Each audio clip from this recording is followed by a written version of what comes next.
सदा एक सा समय नहीं रहता है। आज तो ऐसा प्रतीत हो रहा है कि हमारे पंडाल में ये बल्ब इसीलिए चल रहा है कि डॉक्टर साहब पधारेंगे, मैनेजर साहब पधारे हैं। आज जोरदार तालियां बजा दो एक बार। वाह,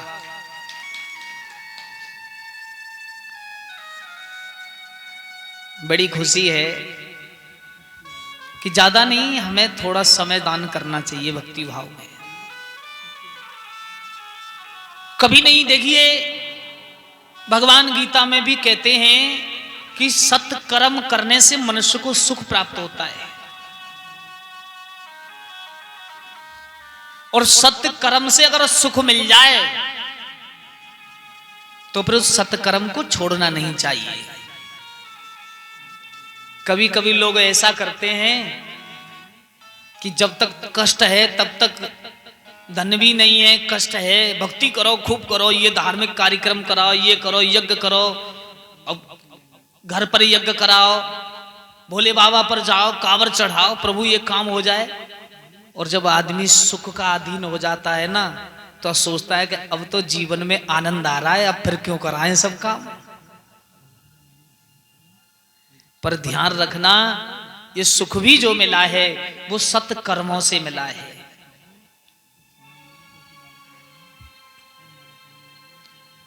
पूर्व में जो हमने अच्छे कर्म किए,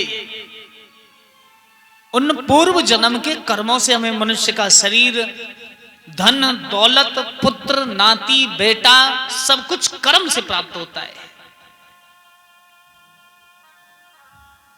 तो हमें कभी परमात्मा को नहीं भुलाना चाहिए।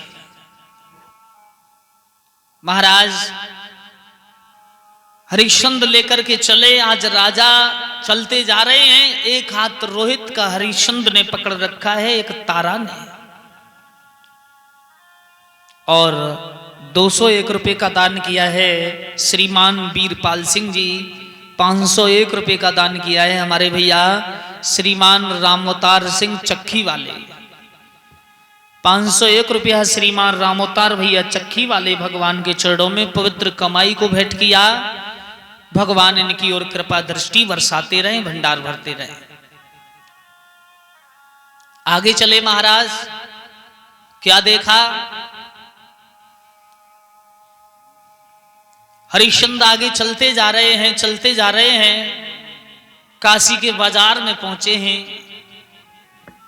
और काशी के बाजार में पहुंचने के बाद आवाज लगाई, काशी के लोगों, 3 प्राणी बिक रहे हैं, अगर कोई खरीदना चाहे तो खरीद लो। एक नृत्यांगना नाचने वाली आई है, उसने कहा इस सुंदरी का क्या मोल है? तो विश्वामित्र ने कहा इस सुंदरी के साथ ये पुत्र भी जाएगा। 20 वार सोने में ये बालक है और 20 वार सोने में ये सुंदरी है, ये दोनों 40 वार सोने में। 40 वार सोना निकाल के दिया तो तारा ने हाथ जोड़ के कहा, प्रभु ये नाचने वाली सुंदरी है, ना जाने मुझे कहां कहां नचाएगी, आप इसके हाथ मुझे मत बेचिए, तलवार लेके मेरी गर्दन काट दो, लेकिन इसके साथ मुझे मत भेजो। फिर आवाज लगाई, काशी के लोगों, 3 प्राणी बिक रहे हैं, कोई खरीदना चाहे तो खरीद लो। एक ब्राह्मणी आई, और ब्राह्मणी ने सोचा ये सुंदरी मेरे घर भोजन बनाती रहेगी, ये पुत्र फूल लाता रहेगा। 40 भार सोने में उन दोनों को खरीद लिया। महाराज हरिश्चंद्र बाकी बचे हैं, फिर आवाज लगाई, एक मेहतरा पहुंचा, कहने लगा 20 वार सोने में इस नौजवान को मुझे दे दो।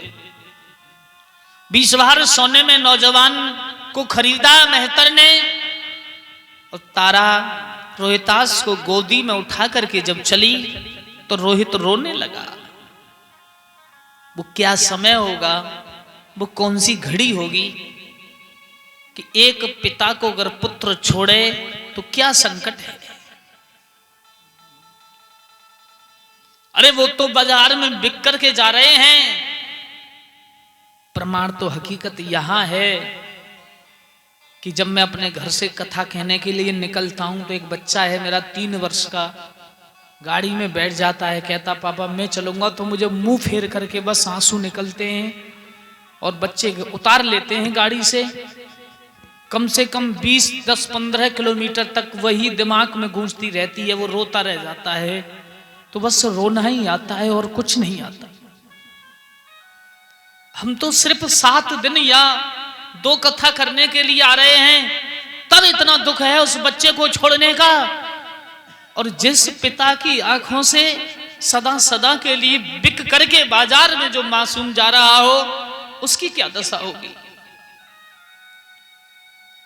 तारा ने रो करके कहा, महाराज आज तक जो हमारी गलती बनी है उन्हें क्षमा कर देना। हरिश्चंद्र खड़े खड़े आंसुओं से रोने लगे, भद्रे जीवन में गलती तुम्हारी नहीं, गलती तो हमारी है। क्यों? कि हम एक पत्नी के पतिव्रत धर्म को भी ना निभा सके। हरिश्चंद्र ने सोचा, मैं कभी नहीं सोचता था कि अपनी पत्नी और अपने पुत्र को भी बेच दूंगा। तारा और हरिश्चंद्र की ओर देखती है। रोहित कहता है, पिताजी आप कहां जा रहे हो? हरिश्चंद्र रोने लगे, मुंह फेर करके खड़े हो गए। अयोध्या के लोग रो रहे हैं कि आज हमारा महाराज हमें छोड़ करके जा रहा है। अरे गई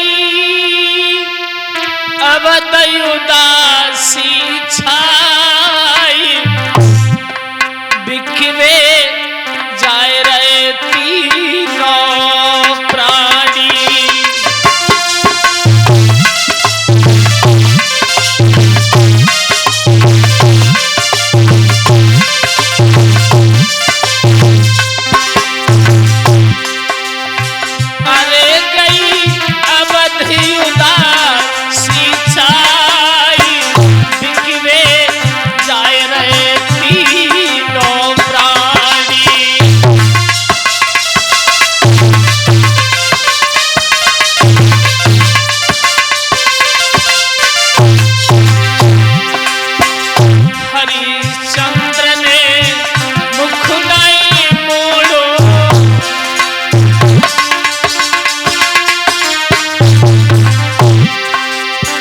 हरिश्चंद्र ने सत्तु नहीं छोड़ो, रानी तारा ने मुख नहीं मोड़ो।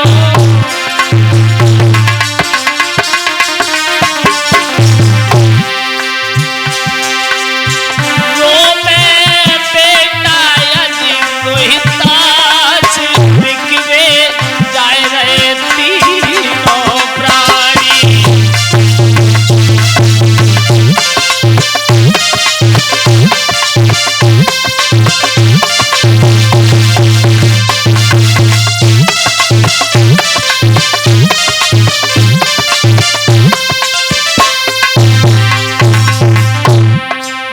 हरिश्चंद्र सोच रहे हैं, हे भगवान हमसे तो पशु पक्षी ही अच्छे हैं जो मरते दम तक भी अपनी संतान को नहीं छोड़ते।